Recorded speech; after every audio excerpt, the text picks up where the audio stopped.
ભાગવત રહસ્ય 48। ભાગવત રહસ્ય 48માં નારદજી વ્યાસજીને પોતાનું આત્મચરિત્ર વર્ણવે છે।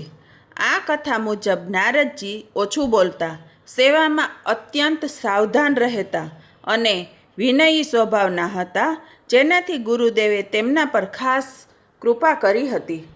નારદજી વ્યાસજીને પોતાનું આત્મચરિત્ર કહી સંભળાવે છે।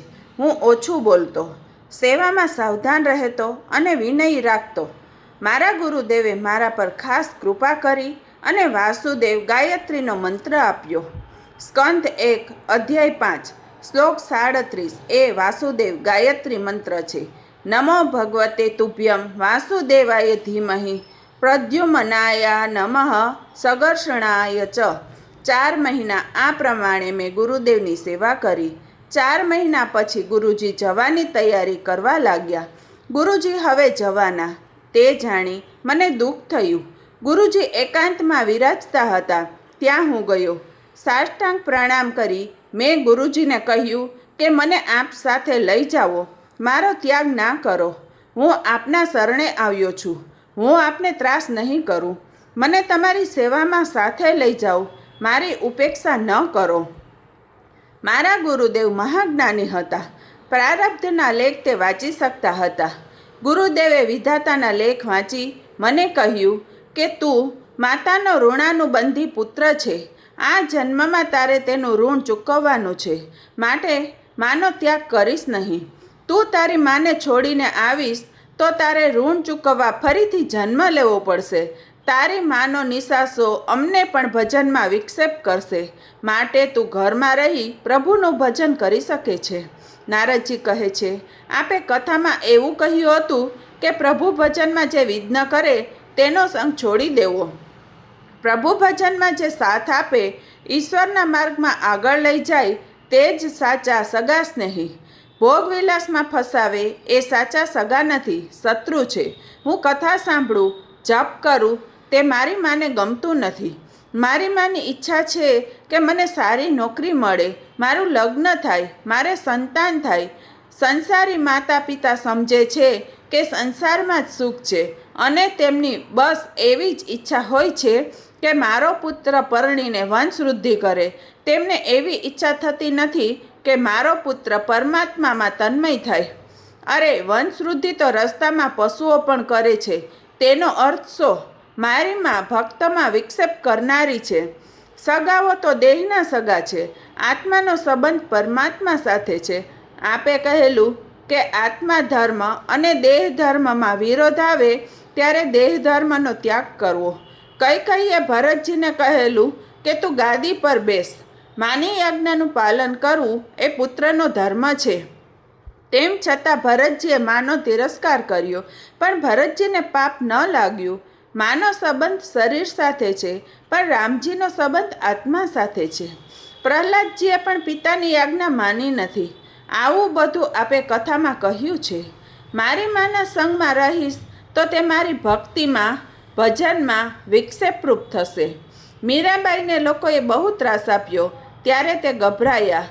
તેમણે તુલસીદાસજીને પત્ર લખ્યો કે હું 3 વર્ષની હતી ત્યારથી ગિરધર ગોપાલ જોડે પરણી છું।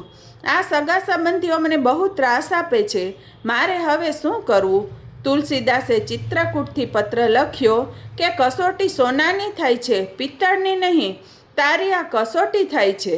જેને સીતારામ પ્યારા ન લાગે, જેને રાધાકૃષ્ણ પ્યારા ન લાગે, એવો જો સગો ભાઈ હોય તો પણ તેનો સંગ છોડી દેવો। દુસંગ સર્વથા ત્યજવા યોગ્ય છે। મીરાબાઈએ આ પત્ર વાંચ્યા પછી મેવાડનો ત્યાગ કર્યો અને વૃંદાવન આવ્યા છે। ગુરુજીએ કહ્યું, તું માનો ત્યાગ કરે તે મને ઠીક લાગતું નથી। જે માએ તને તન આપ્યું છે તે તનથી તું માની સેવા કરજે। માત પિતા એ તન આપ્યું છે, ઈશ્વરે મન આપ્યું છે, એટલે તનથી માત પિતાની સેવા અને મનથી ઈશ્વરની સેવા કરવાની। ઘરના લોકો તન અને ધન માંગે છે, ઈશ્વર મન માંગે છે। પરમાત્માને તન અને ધનની જરૂર નથી, તે તો લક્ષ્મીપતિ છે, વિશ્વના સર્જનહાર છે। ઘરમાં રહી તું માની સેવા કરજે અને મનથી પ્રભુની ભક્તિ કરજે. માના આશીર્વાદ મળશે તો જ તારી ભક્તિ સફળ થશે. તમારું તન જ્યાં છે ત્યાં તમે નથી, પણ જ્યાં તમારું મન છે ત્યાં તમે છો. ભક્ત તે છે જે મનથી વૃંદાવનમાં રહે છે. મારા કૃષ્ણ ગાયો લઈ વૃંદાવનમાં જાય છે. યમુનાના કિનારે ગાયો ચરાવે છે. મિત્રો સાથે વનમાં ભોજન કરે છે. આ પ્રમાણે લીલા વિશિષ્ટ બ્રહ્મનું ધ્યાન કરે છે. બેટા, તનથી તું ઘરમાં રહે છે, પણ મનથી તું ગોકુલમાં રહે છે. બેટા, લાલાજી સર્વ જાણે છે. તારા ભજનમાં માં વિઘ્ન કરશે તો લાલાજી કંઈક લીલા કરશે.